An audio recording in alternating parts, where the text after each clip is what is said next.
Hi Leo, welcome po sa ating channel. Ito ay inyong weekly kabay tarot reading for your career and money ngayong December 16 to 22, 2024. Please be reminded kung naka-resonate kayo, comment down. Kung hindi kayo naka-resonate, ibigay niyo po sa iba. Kasi general reading po ito. This is for you, for your career and money Leo ngayong December 16 to 22, 2024.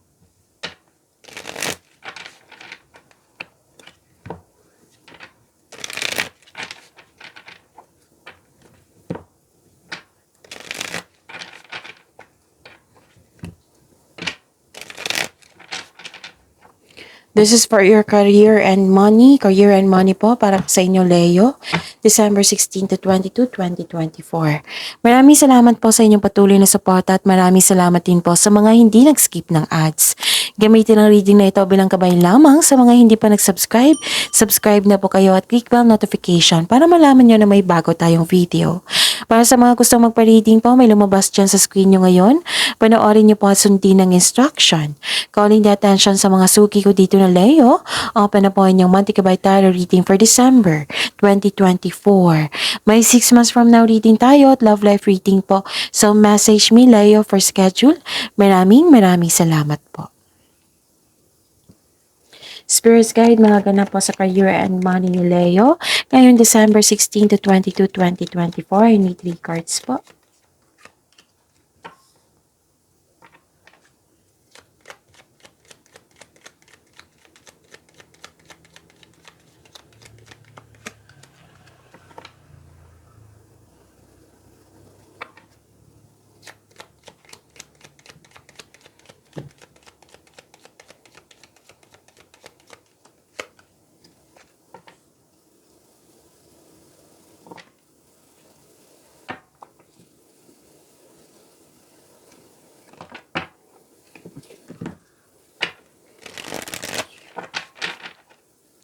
Spirits Guide, mga mensahe para kay Leo ngayon December 16 to 22, 2024. I need 2 cards po.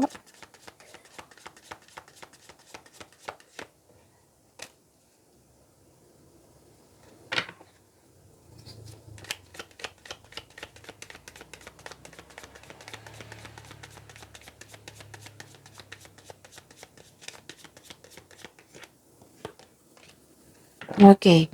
Leo. Career and money, for your career and money for this week po. Nakikita ko dito harvest time. Pwedeng literal ito na harvest. Pwede din na binayaran kayo, sweldo nyo. Yung nagbigay kayo ng serbisyo at binayaran kayo. Pwede din produkto ito na slow moving sa nakaraan. Ngayon, fast moving na. Tapos nakita ko rin dito na may naalala kayo na sa isang tao na nagkaroon kayo ng loss of connection. And be careful kasi may tao dito na sobrang defensive, mahilig siya magmanipula, hindi siya totoo sa kanyang sarili at hindi siya totoo sa iyo. So nag-observe siya, nag-spy siya na may gustong kunin sa iyo.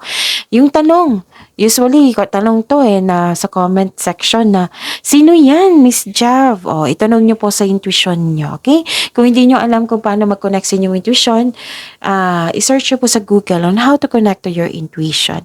Malakas naman yung intuition mo, nakikita ko dito. At naka-receive ka ng blessings, marami kang ideas na gustong bigyan ng aksyon, nagkaroon ng clarity, nagkaroon ng hope and healing, and personal growth. So, money tree. Dreams comes true. Dreams come true. You will get what you have long desired. Enjoy your wealth. Wow! Enjoy your wealth. Oh, ang ganda. And follow your heart. Become who you want to be. Earn a reputation. It's okay to be yourself. Okay? Spirits Guide, ano po yung energy ni Leo sa career and money nila ngayon December 16 to 22, 2024.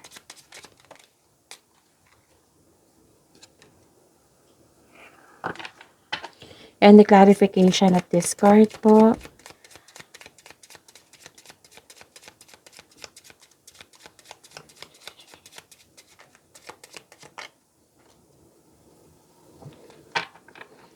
Okay, Leo, napanood niyo na ba yung upload kahapon, December 16, 2024? So, hanapin niyo po sa channel natin. Tungkol po ito sa inyong 2025 tarot reading. Okay, so yun, panoorin niyo po. Kung may narinig kayo, may nakita kayong repeating message, meaning to say, pinupush ng cards niyo yan, kasi ang ilan sa inyo hindi pa binigyan ng atensyon. Na kung maaari din po, bigyan niyo po ng solusyon at aksyon. Remember, Leo, at the end of the day, alam mo na ikaw lang ang taong may kakayahan at responsable na gumawa ng sarili mong katotohanan at kinabukasan. So, ano yung energy mo, Leo?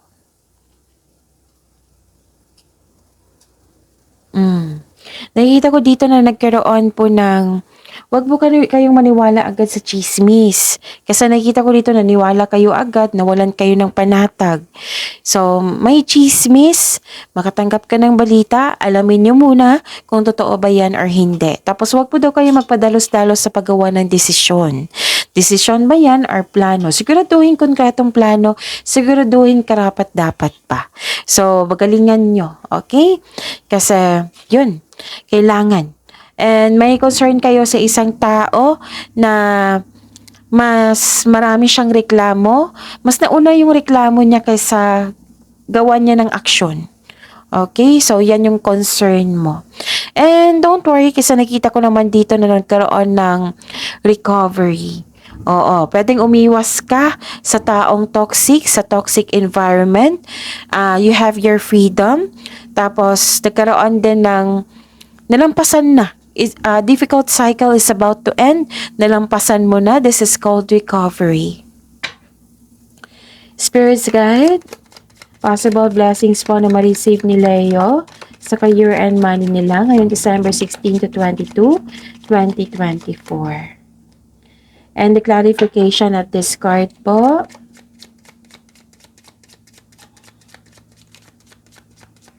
Possible blessings po. Okay. Nakikita ko dito na nagkaroon po ng okay. Nagdesisyon kayo. Nanindigan kayo sa inyong desisyon, naging honest kayo sa inyong sarili, very focused kayo sa layunin nyo or proyekto.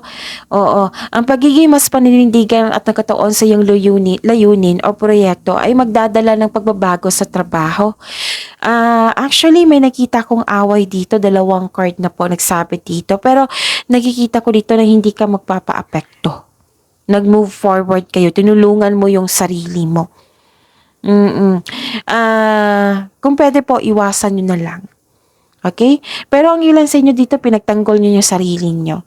Pwedeng away kasi nagkaroon ng rivalry or competition.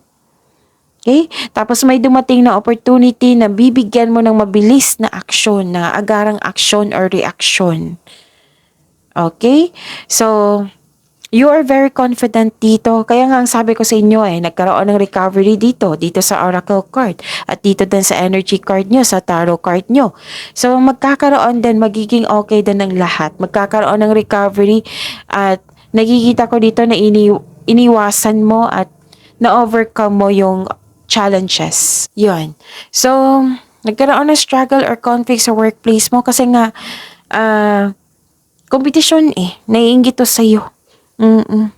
So, it might be, na nakita niya na mas above ka sa kanya. So, mahilig to mag-compare tong taong ito. So, yun. Ang blessings po is an opportunity. Tapos, may nakita rin ako ditong magpapatayo ng bahay or structure. Yun. Spirits guide. Challenges na ma-overcome ni Leo ngayong December 16 to 22, 2024 sa year-end money nila.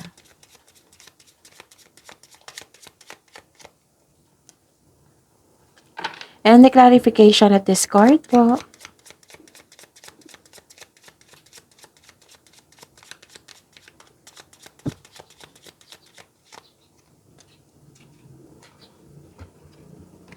Maraming salamat po sa patuloy na tiwala, suporta sa ating channel. At maraming salamat din po sa mga hindi nag-skip ng ads. Okay. nahirapan kang mag-move forward ng dahil sa may naalala ka sa nakaraan. Tapos may delay din dito sa plano sa travel or sa paglilipat. Pwedeng career change ito.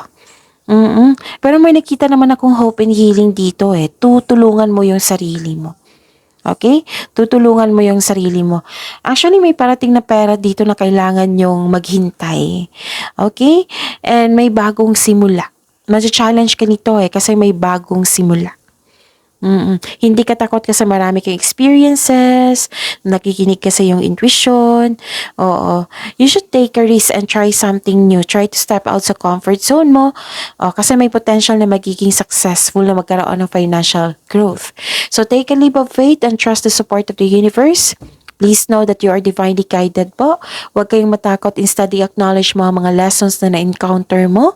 So this will lead you to the new opportunities. So they are part of your personal and spiritual evolution. So this is the clarification of your card here na may personal development andito rin. Okay? Nakadecide na kayo dito.